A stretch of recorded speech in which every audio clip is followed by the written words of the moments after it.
Hey everybody, welcome to another episode of the Unstoppable Podcast. My name is Ralph Graves Jr. So glad to have you guys here. Today's guest is Chris Gronkowski. What's going on, man? Yeah, man. It's a good day today, man. It's a busy day today. We're just talking off air how busy it is, but I'm just glad to have you on, man. Yeah, thanks for having me, man. I'm pumped to be here. Let's chop this up.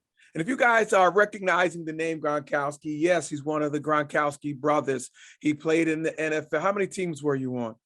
So I played, man, I started for 3 teams, the Cowboys, Broncos, Colts, went into a 4th year with the Chargers, got hurt, and I was done, man. So got 4 years in the NFL and got out. Yeah, that's good stuff, man. And you have a product that I want to talk about, but I want to talk about your journey, man. I want to talk about, coming up, how was it? I want to talk about some of the obstacles, man, and even playing in the league and then getting hurt, man. You still grind it out. You're still doing big things, man. And so I kind of want to, where does it start for you, Chris? Man, it starts in Buffalo, New York. Man. Snowiest city in the U.S., the middle of the 5 brothers. Yeah, it's the shortest, the smallest, probably the slowest as well. So, okay, man, kind of always been that underdog. Always had the underdog mentality. But was raised by 2 amazing parents. I was in a household that was just bred competition. You got 4 brothers and got all the friends over, and all you do is battle each and every day, and you could never let your little brother beat you. And you always try to beat your older brother and all his friends. So every day it was battles, man, nonstop battles, nonstop fights. Yeah, we did everything, man. It didn't matter if it was who could eat faster, who was better. When we were allowed to play video games, who was better at video games. Backyard baseball. We played mini sticks in the basement. Everything was just about beating each other in every single thing that we did. Yeah. And it's now you played a few sports, right? Yeah, we grew up playing everything. Okay. Out of the 5 brothers, 4 ended up, playing in the NFL, and the oldest never played football. He did get drafted in the minor leagues for baseball, but we played every sport up until high school. We didn't even play football. So my dad felt it was better to wait because he didn't want us to get hurt and get a serious injury that might affect us the rest of our lives. Yeah. So that was one of the main reasons he held us out. Plus we were too big, man. Like we'd have to lose weight to play football back then. So he's like, I'm not going to force you guys to lose weight. So that's kind of why we waited till high school, but we learned how to hit. Yeah. And really every other sport helps you be just a great athlete overall. So we played a lot of baseball, a lot of hockey, and we learned how to hit in hockey. Yeah. I just read an article, I think yesterday. It talked about the young men and women who play, quite a few sports. They're the ones that eventually, when they do specialize, they do the best. And quite a few folks that I know that play in the NFL have told me, they said, hey, Rob, I didn't start till I was a junior in high school. I never even played football till I was a junior in high school. One friend of mine comes to mind, and he's a Super Bowl ring, played 13 years in NFL. He told me he started playing junior, senior year in high school. Yep. Yeah. Yeah. And some guys never, some guys come right from basketball and play. So it's, as long as you're an athlete, you can definitely transition over it. You have to specialize and get better at it and work on it as a craft, like anything. But, as an athlete, if you get that sense of hand-eye coordination through baseball, and you learn how to hit in hockey, and, you kind of just all piece it together, then after a couple of years in football, you're good. Yeah. Now I do want to talk football for 1 second, until we move on. What was one of your toughest games in NFL? One of your toughest opponents? What was the game that you remember? Like, man, that kicked my tail. There was one game. I don't know why I remember this one because the first play I rocked this linebacker. I don't remember his name, but we're playing Christmas Day at Arizona. And what team are you on? And I was with the Cowboys at the time. Okay. So first play, like I don't think the guy was really expecting me to bring some heat like this, but I popped him right under his chin. Yeah. And just drove him back. And the rest of that game was just like all out brawl, man. Like every single hit it wasn't like trying to make tackles. It was just trying to just absolutely demolish me. So he got me back on one. We had this outside sweep. So really when you're fullback, what you're trying to do is you're trying to stretch the guy as much as possible. So to stretch him, you're aiming at his outside shoulder. But when you do that, you give up your inside leverage. Yeah. So I got his outside shoulder. I actually, I got the block, but he came inside out, and his whole goal was just to light me up. So he lit me up on that play. I did a couple like backflips on it, and He didn't want to make the tackle. He just wanted to light you No, up. he just wanted to light me up. But it's still, it was one of those games where I'm like, man, it was an all-out brawl, and it always became an all-out brawl when you were playing against other rookies too. Yeah. Those were the guys that were super hungry, that were going to put their head down and just try to absolutely light you up.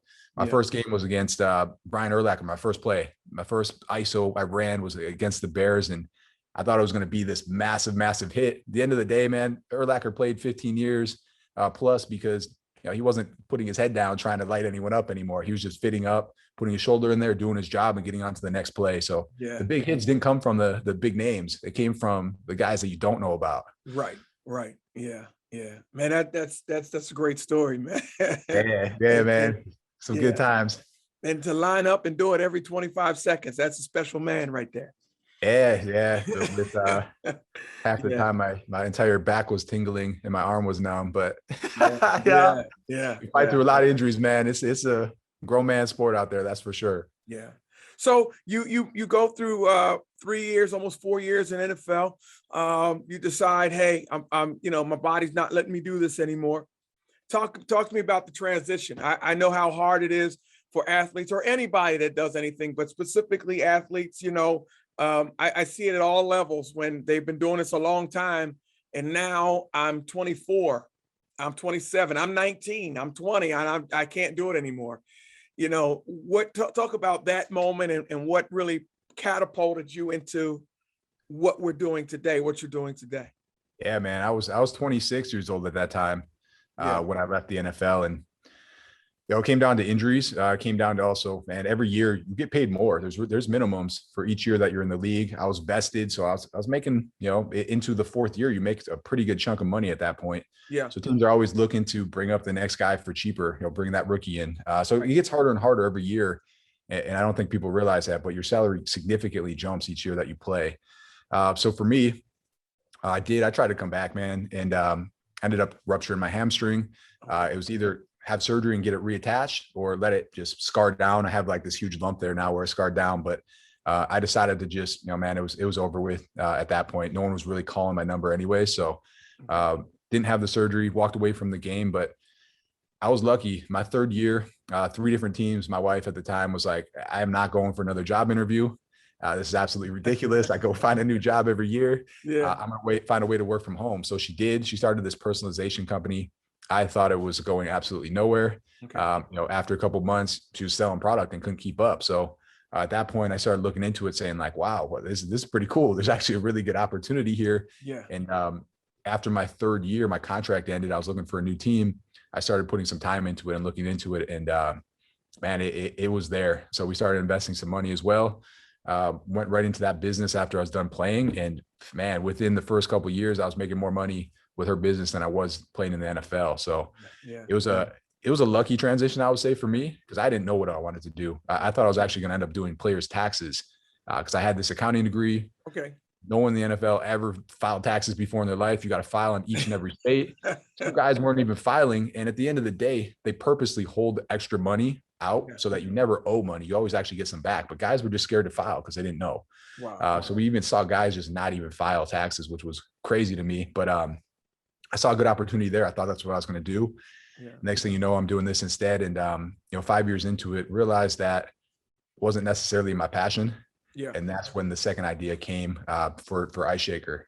Well, let's talk about the second idea, because this is the one that landed you on Shark Tank. Yeah. In the Shark Tank. In the tank, man. All right. So let's talk about this idea, because there's some people listening that have some ideas and they don't have the courage to go out and get it patent or to do the work behind it. They've listened to other voices that said it won't work, but you didn't listen to those voices. So where this idea come from, because we'll talk about this product, and all of you listening, I need you to run out and get this product. Chris is a friend of the show, so we got to support the friend of the show. So talk about the idea you got, and then let's talk, how did you end up on Shark Tank, man? Yeah, man. So it was like the simplest idea that no one had done yet is kind of how I explained it. I'm here in Texas now. I was at the gym. I was working out a couple times a day sometimes. Come home, I'd grab a plastic shaker. I'd go to the gym, and it was hot. It was 100 degrees out. And by the time I got there, I was sweating everywhere. I take a sip. It tastes awful. And really, I went home that day and it's like, I'm just going to grab an insulated shaker bottle. And at that time, there was no insulated shaker bottles on the market. So that's when the idea hit me. I'm like, wow, this is this is the first time I've ever had an idea, went on Google and Amazon and it wasn't there. Right. So let's do something with it. And it's kind of like you said, that first step's always the hardest because you don't know what to do next. You have this great idea and you're like, how do I actually get it started? And you start looking into it, and it's a lot of work. It really is.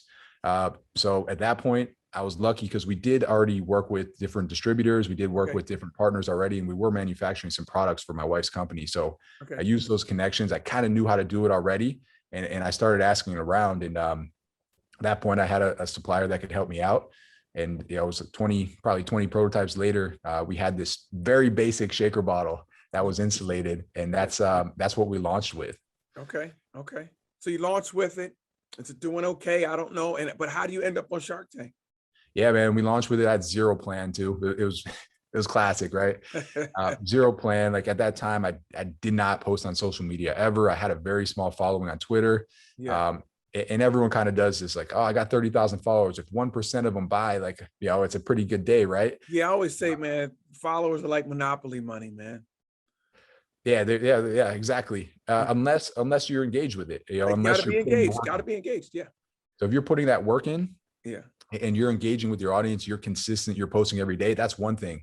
If you played 3 years in the NFL and they followed you because they think you're cool and you've never once wrote back to them or brought them any value, it's completely worthless, and they're not going to trust you, especially when all of a sudden you start posting promotional products or promotional posts on your page. It's just not going to happen. So I learned that really quick, had no game plan. I think I sold a couple bottles the first week. That was it. And then I realized, man, like I got to put the work in if I want to get this thing moving. So started doing a bunch of shows, went to Amazon. I figured out how to rank first on Amazon just by looking at other people's pages and saying, why is this shaker bottle at the top? And then I would start looking at other products. Why is this product at the top for that search term? What are they doing? Right. So you start breaking it down. You're like, oh, the images, you got to have all the images filled. You got to have the keywords here. You got to have the keywords in the bullets. You got to really show a 360 view of what your product actually looks like. And I started piecing all these things together. A lot of YouTube videos later, I was able to get about 3 months in about 25K in sales. Wow. But at that time, I had an email from 2012. This is 5 years later, that in 2012 it said, hey, if there's any current or former NFL players that are looking to get on ABC Shark Tank, they want to bring you on because it's going to help build their audience as well. So you find this email. You just have find this email. Wow. Hit it back I think it was 4.5 years later. And I'm thinking like, yeah, I'm in, right? The girl writes me back. She's like, I don't even work there anymore. Wow. Like, well, yeah, that kind of makes sense. It's 4.5 years later. So luckily she hit me up right away afterwards. Was like, let me connect you with the right person. And she found the girl that took her place and connected me with her. And she hit me up right away and was like, hey, please send in the submission video and we'll go from there. Okay. All right. So you get on, we know it's not, you had a little in because you're an ex-NFL player. That's great. That's what they were doing. And that's fine. But I know there's still some other checks and balances. They had to really, how thorough did they go through the product before you got in front of the judges, the Sharks? It was probably, man, I can't even remember how many months it was, but a lot of due diligence beforehand. They're going to check everything too. Everything you say, they're going to make sure it's true. Yeah. Check your background too. Like they'll make sure that there's nothing that can, make them look bad in any way. So they do a great job with it. And then they get you prepared too. Like at the end of the day, they want it to be entertaining. Yeah. So they don't want you to go on there and suck. Right. They already have enough people that do prepare and then get into that stage and then freeze. Yeah. So, they don't want everyone to freeze. They want, it's cool every once in a while someone freezes and they show it, but for the most part, they want quality. So they want you to be prepared and ready to go. So it was quite the process to get there. They started at about 40,000 people that try to get on the show, and it gets all the way down to I think 100 or maybe around 200 that actually get on. Okay. So they don't tell you until you're really there, if you're even going to film. So definitely a long process, but went through it all, and I knew at the end of the day it would all be worth it if I was able to get on the show. Yeah, I mean, you were going to film, you're an NFL guy. You know what I'm saying? You last name Gronkowski. You go to film. And so you get in front of them. You get in front of the judges. Are you by yourself? I'm gonna have to go look back at this episode. Let me ask you: Did you post this episode? Heck yeah! I posted everywhere. All right, yeah. I gotta go back and in your archives look at it. So you get there in front of the judges. How's it go down? Yeah, so this is how it goes down, man. We got this big game plan. The show's legit. Like they don't know who you are when you walk out there. They know your first name. That's it. They don't even know your company name. So I Okay. walk out there, I drop my first name, I do my pitch. 2 minutes into the pitch, I scream for my brothers out of the back room. They all run out. We do this flying chest bump, Yeah. and it's game on at that point. We challenge them to a game of flip cup. We crush them in flip cup. All of us hit first cup on it, and it was over at that point. I think there was so much energy in the room Yeah. and so much positive vibes that after that, it was kind of easy. We kind of loosened them up just by having fun. When did And they recognize that you guys were the Gronkowskis? once my brothers came out of the back room, Okay. it was Okay. it was on at that point. We did the chest bump into the flex, and it was legit. So Yeah. So after that, it went down. So they went over the product. Now, which one got on board with you? Yeah, so we had offers Yeah. from all five. So all Okay. five ended up giving us offers. It came down to Mark Cuban and Alex Rodriguez was a guest on the show. Okay. So Alex and Mark came in together for 15% of the company. Okay. All right. All right. Very good. Very good. And it took off from there. It's a Yeah, wonderful product. I know you got one in front of you. Hold it up to the camera. I should Yeah. have one here, but I got a bunch over here. Hold on. we scheduled before mine could get here. Man, we shipped fast, man. You must have bought it today. Well, a mutual. Okay, there you go. Here we go. We got the signed one too. Yeah, a mutual friend of ours. You know who I'm talking about. Oh yeah. He bought it and sent it to me. And I like it. I like it. And when I said, "Hey, come on, let's do a podcast," you jumped right on yesterday, and I said, "Well, the product wasn't here, but we're gonna do it anyway." Hey, it's all good, man. It's all good. Yeah. I got plenty. I like that signed one, and we got to get those, man. I think they're gonna be Christmas gifts, man. I really do. Yeah, they make great gifts, and Yeah, it's cool because we can personalize each and every one of them as well. So you can throw logos on there, and really becomes a walking billboard for you as well. do we have different colors and everything, or? We got everything, man. We got different fades. I think we have over 30 different colors at this point. Okay, all right. It can be personalized with my name on it. Can it say Unstoppable? Oh yeah. Can it? No, we could do it all, man. Unstoppable, logos, names, all that. You see, now I'm on here shopping. I should be podcasting, but listen, yeah. listen to the Unstoppable community. I want you to get the shaker cup. I want you to go get it. I want you to personalize it. Where can they find? We're gonna dive back in the story, but what's your website? Where can they get it? For sure, man. So we're iceshaker.com. It's where all of our inventory is going to be at. That's where you can customize as well. But we are in national with GNC, Vitamin Shop, Lifetime Fitness. Yeah, we're in a lot of grocery stores as well. So we're all over the place. But yeah, you definitely want to go to the website if you want the full lineup and the personalization. Iceshaker.com. So you're in Lifetime Fitness. I'm the guy that I got 3 gym memberships. Nice. Me too. I got like 20 actually by this time, I think. Yeah. And one is Lifetime. And I haven't been since I signed up because the other one's close. Yeah. Yeah. No, it's been rough. I gotta make a decision. I'm with you, though. I don't go up there that much either, but I still got that membership. And yeah. It's pretty expensive. I can't cancel it though, because they're one of my customers. So I feel bad. Right. All right, so let's get back into this. So you did the ice shaker. Talk about your wife has been very patient with you. I'm sure she has, as all wives, good wives are, when we're trying out something and doing something. And you actually learn from her. I know I've heard you talk before that when the children came, some things you had to adjust and some obstacles. What do you do? How do you adjust to obstacles or setbacks? Has there been some flexibility? Give us some advice when it comes to obstacles, whether it be family or just unforeseen things that happen in business. Yeah, man. No, she's been super patient. I guess one thing that people don't realize is, you get on a show like Shark Tank, right? And everyone thinks you're chilling, like you're crushing it. All the money's coming in. You're sitting on an island, you're just raking, right? Yeah. It was the exact opposite. The money came in for sure. And we were super profitable from day one, but the work also 20X'd overnight as well. And I didn't have a team. I didn't have a system built out at that point. And I wasn't taking the money. I actually went 2.5 years without taking a cent out of the company, even after Shark Tank. So, and on top of that, I put $250,000 of my own money in. So 2.5 years in, 0 salary, 0 paycheck, 0 money coming back because I wanted to grow it as fast as I could, plus my own money into it. So Yeah, when you talk about patience, wifey was not too happy, for 2.5 years living off, we were living off her income at that point is what it Yeah. was. So Yeah. I have to have a lot of patience with it, with any business. Yeah. And it kind of goes in stages. You start off, you're definitely down here. You're trying to save every penny. Then you start doing well, but you're still not getting paid. And then you finally get over that hump, and then you're making some decent money and able to actually live your life normal without struggling every day, Yeah. man. Yeah. So we're definitely getting to that point now, but it's a long road, man. It takes a lot to get to that point. So struggles, so advice there.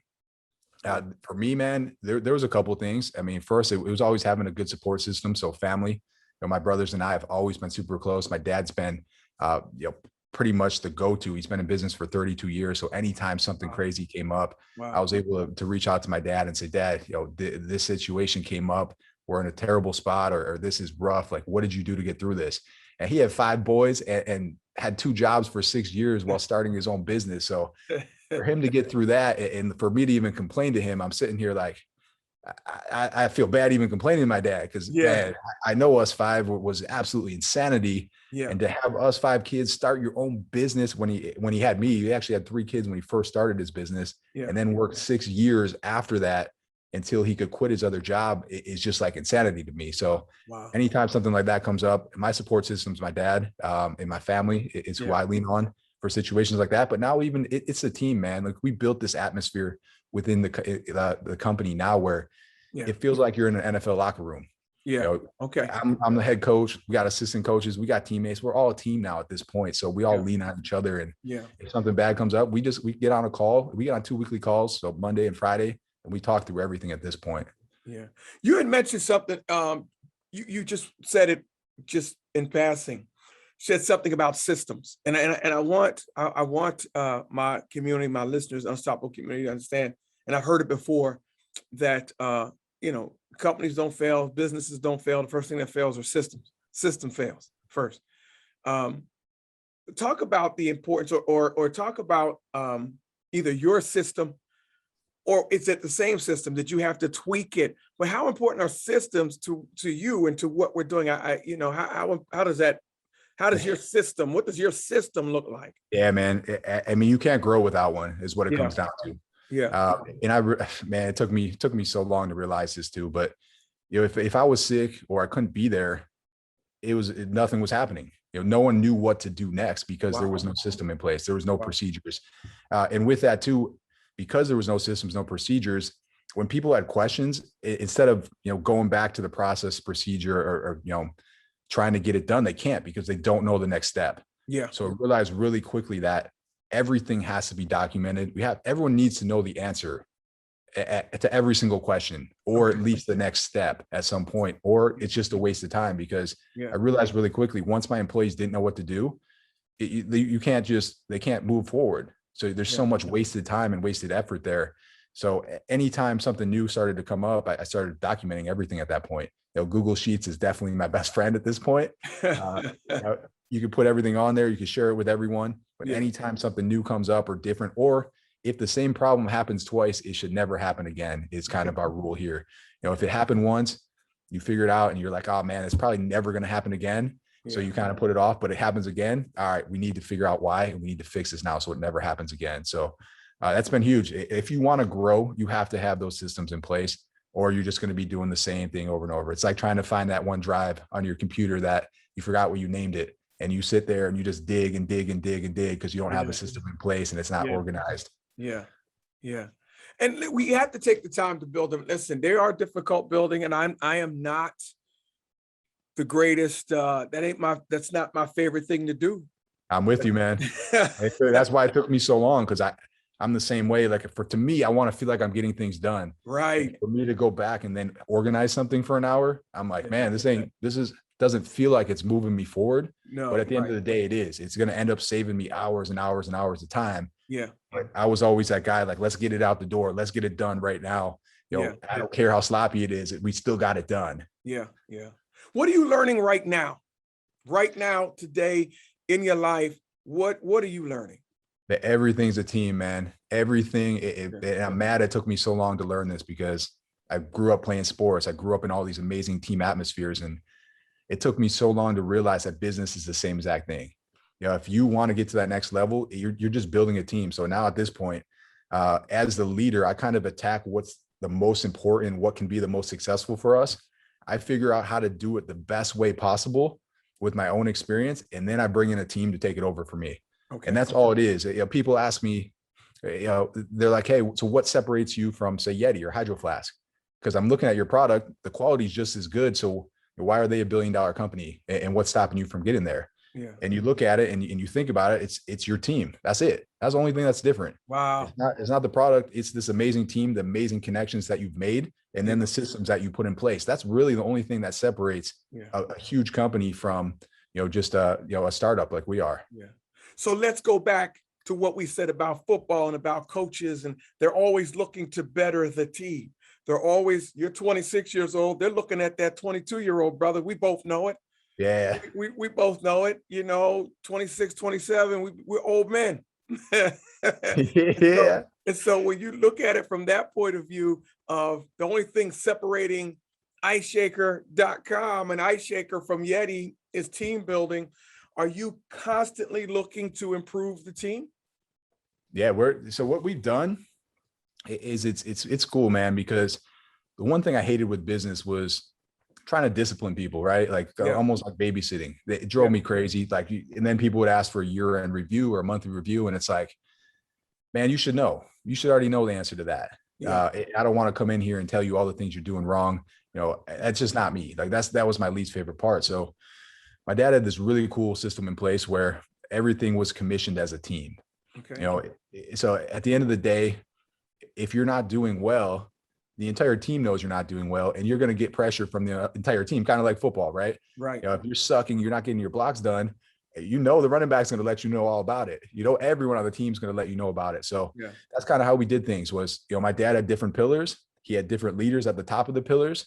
For us, it's a marketing team. It's a fulfillment team. It's a sales team.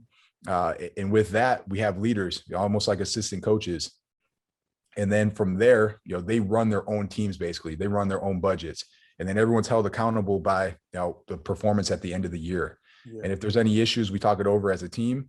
And it's been massive for us, man. Like that has been like next level, because now everyone's playing for that same goal. It's kind of like being in a football locker room again. Yeah. Everyone's trying to win. Instead of before, the sales team would come in and they put this terrible order in with low margin at the end of the month and try to get it forced out the door. Yeah. And all it did was put a ton of pressure on the fulfillment team, and we really didn't make any money on it, but they hit their goal. So they were all happy and everyone else was pissed. And I want the listeners to understand that does not create a culture of stress. That creates a culture of winning, a culture of healthy competition, and not all stress is bad stress. No. Not all stress is bad. Matter of fact, stress makes you grow. I'm in the weight room and my muscles grow because of stress. Heck yeah, they do. They grow because of stress. I was talking to this guy out here on the East Coast, out here in Philadelphia area, named Philip Giroux. And he owns the, I want to say, arena football team. And he does some other stuff too. He's a wonderful entrepreneur.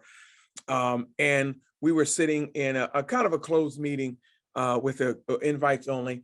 And someone asked him, when you're creating a team, when you're doing what, in business, it had nothing to do with his arena football team, how is you so successful? And he said, well, my B people who are grade B, I should be able to move them to A's. They should be able to grow and become A people. And the A people should really be able to duplicate what I do. And someone said, well, what about your C people? And he said, I don't hire C people. And he said, it's hard.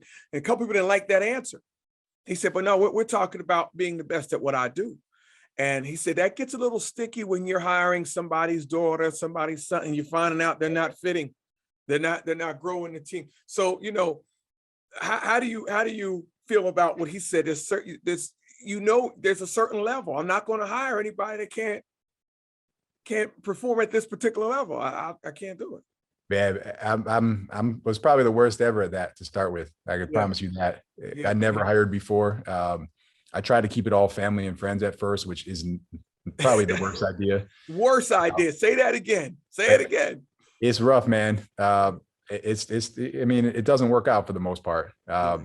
Unless you go into it with a really good agreement and understanding before you start, which as a startup business, you never have that agreement because you have no clue what's going to happen tomorrow. So right. It kind of just falls on you, and you're looking for the closest person possible to help you out. So hiring's tough. So I wouldn't say I was good at it. I think it's definitely a skill. I think it's something that you should ask for help with if you're first starting off, because you're going to naturally just reach for friends and family, and that's not the answer most of the time. So I agree, though. Yeah, if C people, if you have them, it's going to take everyone else down, and we see it. And I've seen it where I do have C's, D's, man. I would say F's.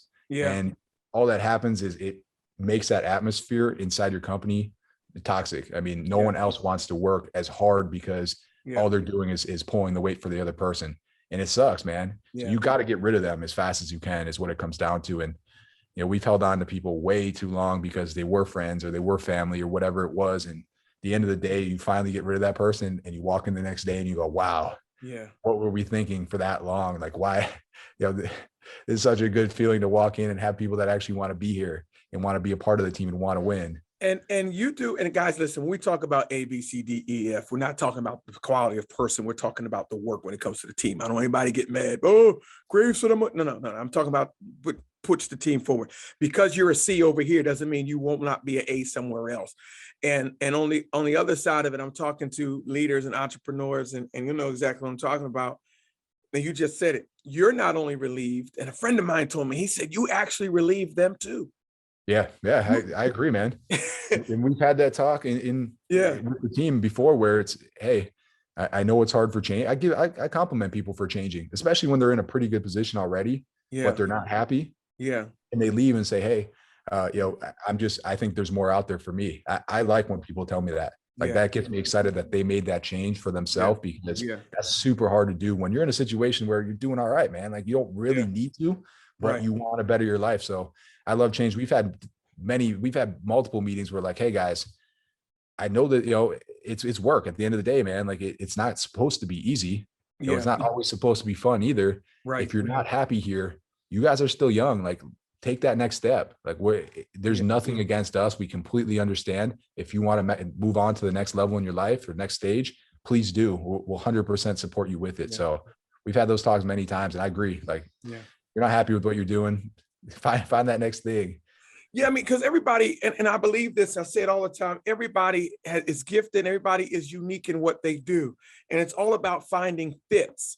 If you're listening to this podcast or watching this on YouTube and you're like, man, I'm not performing well over there because I just don't fit, it doesn't mean that you're not unique and you don't have gifted. You're just in the wrong area.